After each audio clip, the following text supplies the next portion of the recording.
Hello and welcome. My name is Jonathan Smith, and I'm a member of Troop 48, which is a part of the Sequoia Council.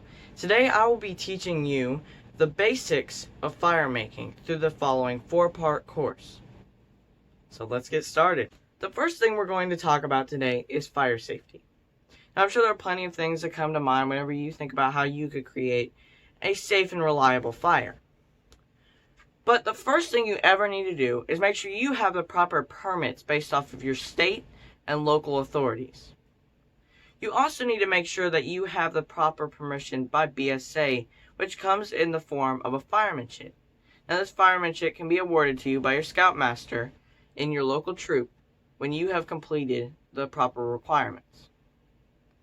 Now, once you have these two forms of permission, you need to make sure before you ever start a fire that you're in a low wind environment, because in a high wind environment, sparks can fly multiple miles and create a forest fire. Now, once you've determined that it's a low wind environment and you're ready to start a fire, you need to make sure that it can't spread by ground cover. The two ways you're going to do this is by a fire ring. Now, say this is my fire. I'm going to put a fire ring around it. Now, this fire ring can be made of stone or metal. It just needs to keep the fire in one place based off ground cover. You also need to have an area of 5 feet completely around the fire of just dirt. Push back any form of dry ground cover. That can be sticks or leaves or anything else that's just dead on the ground. Just push it back at least 5 feet. So that the fire has less opportunity to spread and create an out-of-control fire that you will cause more damage than you already are.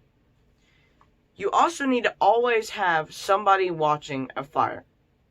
Somebody needs to always be attending your fire to keep it under control. You also need to always have a way to put out the fire. Now, the two main ways you can do this are A, you can have a shovel to shovel dirt onto the fire and suffocate the fire. You can also have a bucket of water or another form of water source that can put out the fire quickly and easily. The second thing you need to know to create a safe and reliable fire is the tools needed to gather supplies and keep your fire going. Now, before ever selecting a tool for fire, you need to know the triangle of fire. This triangle consists of the 3 main parts that are used to create and keep a fire going. The first thing we're going to talk about is fuel. Now, to gather fuel, which is wood and other things that burn that would keep your fire going, you'll use things like saws, axes, and knives. This is to gather and cut the wood and other burnable materials to desired sizes. Now, the second point is heat. Heat is the spark or flame created that would light your fire. Now, the 3 main ways we get this heat are either a striker, like a flint and steel, or a ferromagnesium stick. 2 would be matches. And 3 would be a fuel lighter. Now, once you have this small fire going, you need oxygen to keep this fire sustained for a long period of time. Now, whenever it's a small fire, you use something called a bellow, which is a small metal tube that blows air directly onto the desired part of the fire. The third thing you need to know is the 3 forms of fuel. Now, the first form is tinder. Now, tinder is what we use to catch that initial spark or flame, right?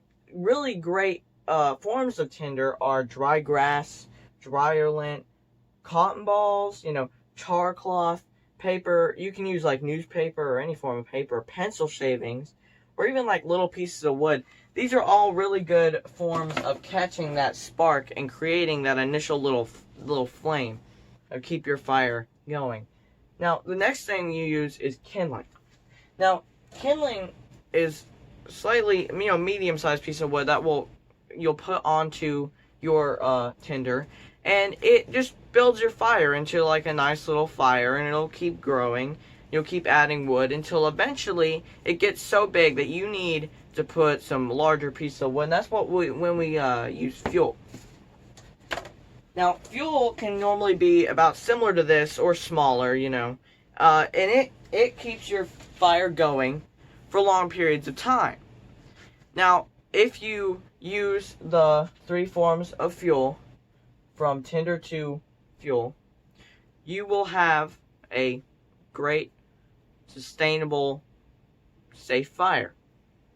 The fourth thing you need to know to create a safe and reliable fire is how to use those 3 ways we talked about earlier to create that spark, that flame that will create that, you know, fire.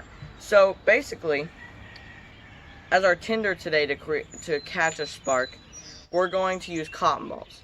Now, whenever you use cotton balls, you pull it apart so that there's more surface area, more fibers to catch that spark or flame. And the first thing we're going to use is a ferromagnesium stick and a striker. Now, whenever you use this, you take the striker and you put it at the base of the stick. You're just going to push as hard as you can and create sparks. So whenever you do that to the tinder, creates a nice little flame. Now, earlier we talked about the ways to put out a fire whenever you have it. And one of the ways is by smothering it. So we're going to do that right now.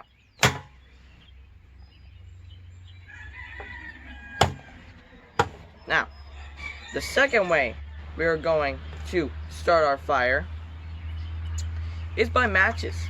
Now, you probably know how to strike a match, but if you don't, you take the match and you put it at the end of the strike area, and you're just gonna pull really hard, right? So then you have your flame and you're gonna put it on your tinder, and voila, you have a nice little flame there. Now, we're gonna let it die down a little bit, and then we're gonna put it out like the other one. Let's go ahead and talk about the third way that you start a fire. That would be the lighter. Now, a way a lighter works is that there's an area that you'll press down that will allow fuel to be escaping, and then when you press the trigger, it sends a spark which ignites the fuel and then creates a sustained flame. So we're going to do that with this lighter. We're going to press down, get our flame going, and you just hold that sustained flame, and voila. Now that you completed this video, talk to your Scoutmaster about getting your Firem'n Chit or requirements 2A through 2C in 2nd class. But no matter what, just have fun and be safe. Go make some fires.